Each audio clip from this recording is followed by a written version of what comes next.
Hello everyone, welcome to my channel. If you're new here, my name is Mina. I'm a culinary school grad and a former professional cook. Today, we're gonna remake the first ever recipe that I uploaded onto YouTube, which was nachos. You might be wondering, why is that so special? Like, why are you just gonna remake a recipe? Why not give us a new recipe? Three good reasons. Reason number one is I think I got a little bit better at making videos, a little bit better at showing you recipes, and I think this is gonna be a higher quality video than that original video. That was my first ever video on YouTube. Reason number two, I think I myself got a little bit better of talking to you guys on camera and showing you more of me on camera rather than that Mina that you saw in that first video. And the third reason is I did change the recipe around a little bit. The main thing that we changed is that we're gonna make a cheese sauce this time. It's not gonna just be the fat-free cheese on top of the nachos. It turns into a leathery layer on top of the nachos. It's gonna be an actual cheese sauce, and we're gonna do that with sodium citrate. I have a video on that if you wanna learn a lot more about that. I'll link it up there, go check it out. I talk all about it. So let's talk about what's different in these ingredients. Well, the first thing is the tortillas. So you have a lot of options when it comes to tortillas. Obviously,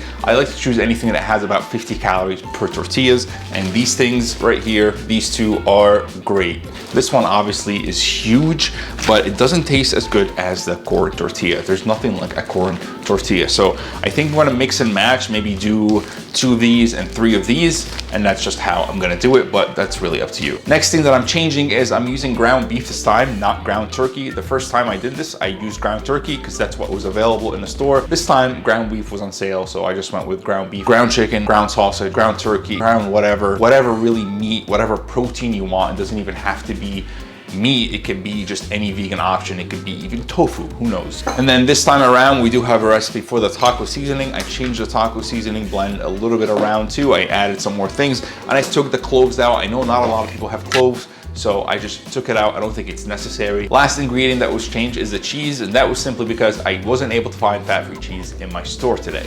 So I got the 2% cheese. I talked about this in the sodium citrate video, that if I'm gonna use cheese, where cheese is the main component, I wouldn't go fat-free because you wanna taste the cheese. For example, the mac and cheese that I made.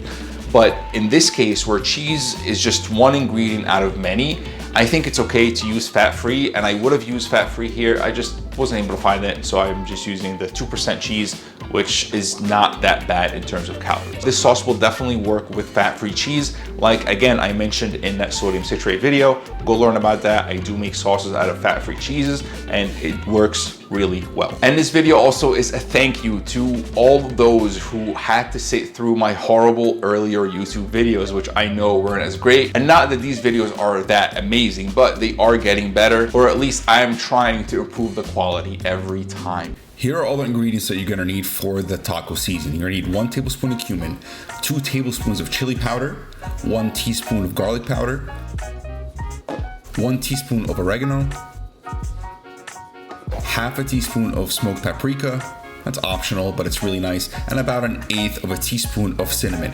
And keep in mind, this is gonna be enough for about 2.5 pounds of meat. First thing we're gonna cook is the meat, and to cook the meat, we're gonna need to dice onions and garlic. And if you don't know how to dice onions or garlic, you should really know how to do that by now if you watch my videos, but I'm gonna link a video up there. Go watch it. It's gonna explain to you how to finely dice onions and garlic like this. And I actually did a mistake when chopping up the onions, and if you didn't catch it, watch it again and let me know if you see what I did wrong and why that's bad for chopping onions. To cook the meat, you need a pan on high heat, and then I used about a tablespoon of oil here for 2.5 pounds of meat. The oil is optional, you don't have to use it, you can always use nonstick spray. I did not include it in the calories, so just keep that in mind because it's just a small amount of oil for this amount of meat. And of course, you want to salt your meat and pepper it, and make sure it's freshly cracked, please. And I know there's fancy tools out there, or some people like to use a potato masher to mash up their meat, but I think you could just do it with a regular spatula. It's not that big of a deal. Once the meat is pretty much 90% of the way cooked, you want to push it over to one side of the pan, and then we're going to add the onions and the garlic to the other side of the pan and cook those down. And of course, you want to salt and pepper your onions because you seasoned the meat, but you didn't season the onions yet. It's a good rule of thumb to remember that everything that goes into the pan has to be seasoned with salt and pepper. The meat mixture should look something like this at the end. Next up is the cheese sauce. So I'm basically mixing water and sodium citrate. I'm gonna bring it up to a boil on the stove, and then I'm gonna mix in all the cheese. If you want more details on how to make the sauce, I have detailed videos on this. I'm gonna link them up there. Just go watch that. And then to season it up, I'm gonna do some smoked paprika and a little bit of Aleppo pepper, and of course some black pepper, freshly cracked, please. So I did add a little bit water here than the original recipe for this cheese sauce, but that's really a personal preference thing. I just want it to be a tiny bit more watery for the nachos. This part is pretty self-explanatory, but just get your tortillas out and cut them into triangles. Then you're gonna give them a nice spray of Pam. Then they're gonna go into the oven on broil low.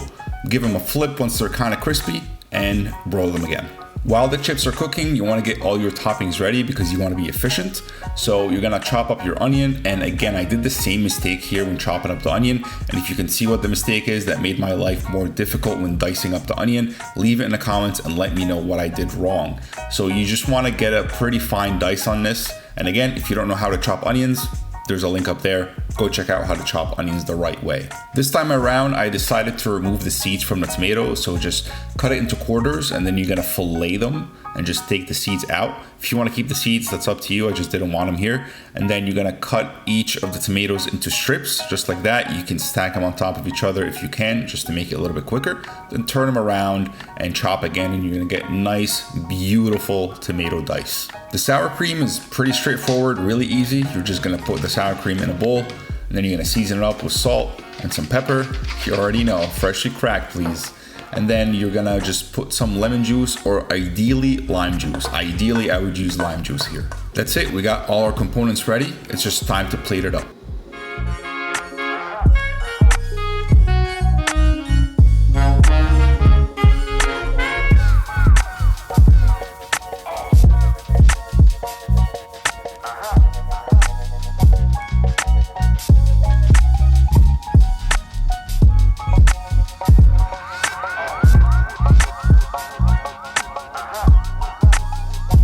So when I posted this on my Instagram story, I had some people respond and say that I should have guac on top of the nachos, and that's a good idea. So I'm gonna show you a guac recipe. If you don't follow Instagram, you're gonna get to see all these recipes first before they come to YouTube. So make sure that you follow that and check that out. This part won't be included in the final recipe that you're gonna see me eat at the end of the video. It's also not in the macros. So anyway, here's a really simple recipe for guac. I like to keep my guac pretty simple. I know there's a lot of ways out there to make it, but this is just how I like to do it. So the first thing you need, of course, is avocados, 1 jalapeno, a tiny bit of red onion, cilantro, salt, and some pepper. You already know. The last thing you need is a lime. Ideally, you would have a lime. I don't have limes. I have a big bag of lemons in my fridge that I need to use. So I'm just using lemons anytime that I need acid. Although the lime does go better with the avocado. Lime and avocado just go really well together. But lemon will do if you don't have lime. And I don't have lime, and I'm not gonna buy limes because I have a lot of lemons that I need to use.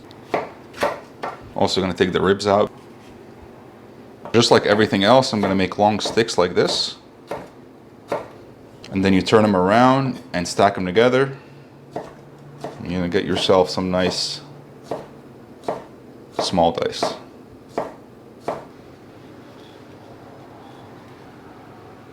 Ooh, that's a good one.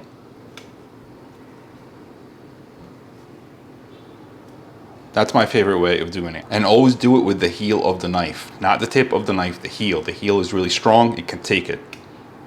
Give it a twist, and then push it out with these 2 fingers. Then I like to cut it into rough pieces, and then scoop them all out. All right, so I like to mash the avocado by itself first, and I like to add some kosher salt with it because kosher salt is really coarse and it's gonna help you to break up all that avocado and mush it easily.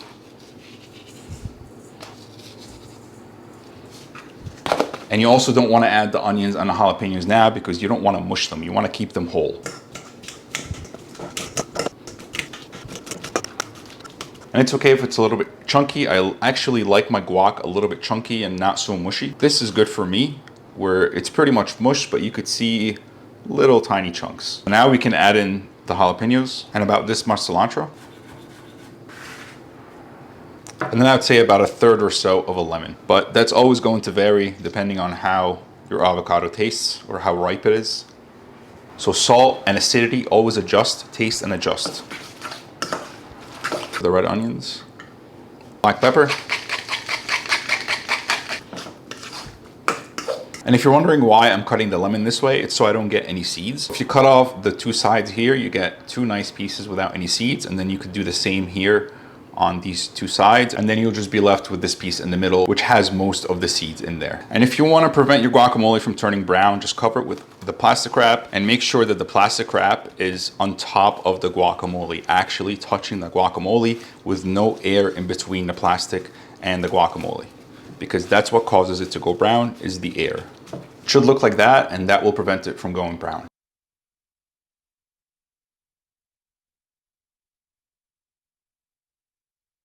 It is time. And just like the original video, I have the Valentina with the black label. This is definitely my go-to sauce. Just when I want a hot sauce on anything, I'll just reach for the Valentina. And the go-to diet soda, I think this is the best tasting diet soda that I've ever tried, is the Sunkist Orange. Kind of hard to find sometimes, but if you find it, just stock up on this. The closest soda that I've ever seen to the real thing.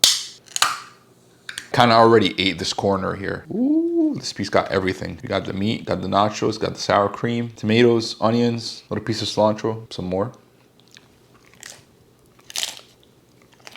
That cheese sauce is so much better than just some sprinkled fat-free cheese on top of the chips. Oh my God, so much better. And the seasoning on the meat is spot on. It's got everything on it. Oh my God. It's really nice to have the red onions finely diced, because you don't get those chunky red onions. Just a very subtle red onion all throughout the bite. And the same with the tomato. You don't have all the seeds and the water in here. You just have straight up tomato flesh. I love when you find an empty chip and you just get to scoop all this up with it.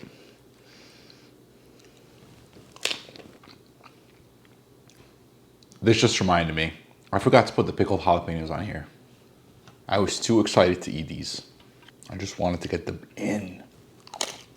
With the hot sauce though, the only thing is, like the one thing that you do notice is that chips aren't fried. I should definitely make this more often. So in this monster of a plate, and this plate is a monster, it's pretty heavy. We have 1,160 calories, come on. And my MyFitnessPal just froze. This app is not good. If anyone has any recommendations for any other apps besides MyFitnessPal, if you use any other app besides MyFitnessPal that you like to use, please leave it down in the comments and let me know, because this app lately has just been very buggy. It hasn't been working right. It always freezes on me and it's just not efficient. We have 1,160 calories with 105 grams of protein. And I'm pretty sure the macros for these tortillas are somewhat off. So just keep in mind that I don't count carbs or fat. I only just count protein. I just count my protein and my calories. This is not for one person. I mean, it could be. This could be like half your food for a day, honestly. You could just eat this whole thing and it's just half your allotted food for one day. And you got 105 grams of protein. But this was more meant to be shared. You could make this for when people come over. You could make this for a game. You can make this for whatever. Not that hard to make. You can cook off a lot of meat just like I did. So now I have over 1.5 pounds of meat left. And then you could also pre-chop the onions and the tomatoes and just have them ready. The cilantro was really easy.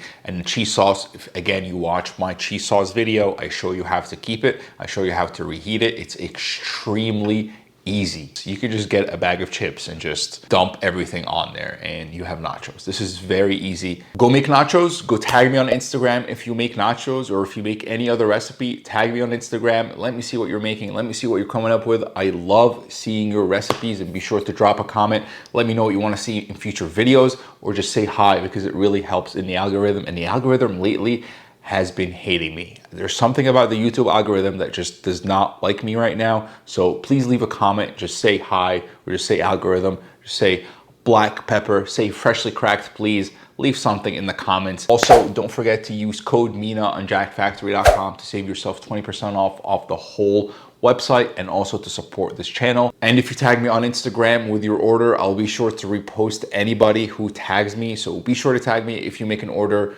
or if you make any of my recipes, I'll be sure to repost everybody. And that is it for this video. Give it a thumbs up too, and I'll see you in the next video. Peace.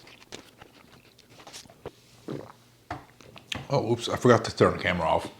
I'm just here chilling on Instagram.